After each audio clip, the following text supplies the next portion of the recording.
Thursday, 12:35 a.m. A resident staying at the Extended Stay America in Menor is awakened by the sound of a child screaming and crying outside the hotel. The man was alarmed to discover a 3-year-old girl in the parking lot wearing only a sweater in the frigid weather. He grabbed her, scooped her up, brought her inside, called us. We're going to my car so we can get you nice and warm, okay? Okay.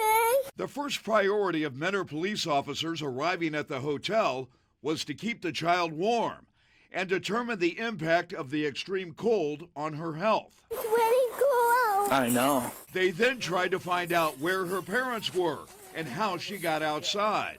Residents of the extended stay directed them to a room on the first floor. Guys knocked on the door. There we woke up Mom.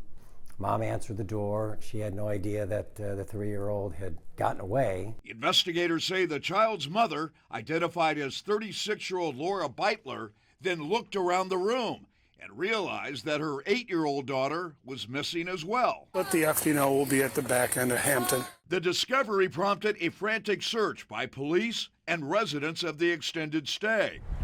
Fortunately, a Menor man spotted the 8-year-old girl outside the nearby Hampton Inn.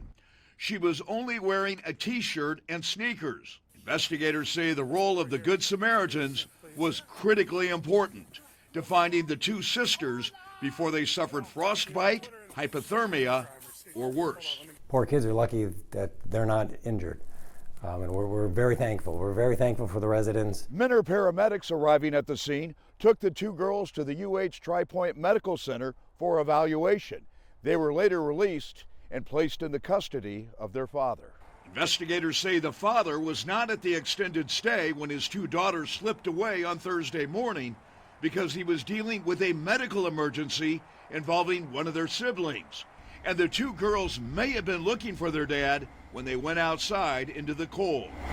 Based on what authorities learned during their investigation of the girl's mother, Laura Beitler was arrested and charged with endangering children. Because it fit, because the kids were in real danger. The door was unsecured. And small children can wander off in the blink of an eye, especially in a hotel. The case is now the focus of a separate investigation by Lake County Children's Services. We need to keep an eye on our children. We need to keep doors locked, windows locked, keep an eye on our kids, because the story has a happy ending as far as the kids go. The kids weren't injured, but it could have been a horrible story. Yeah, it's warm in here. Jack Shea, Fox 8 News in Menor.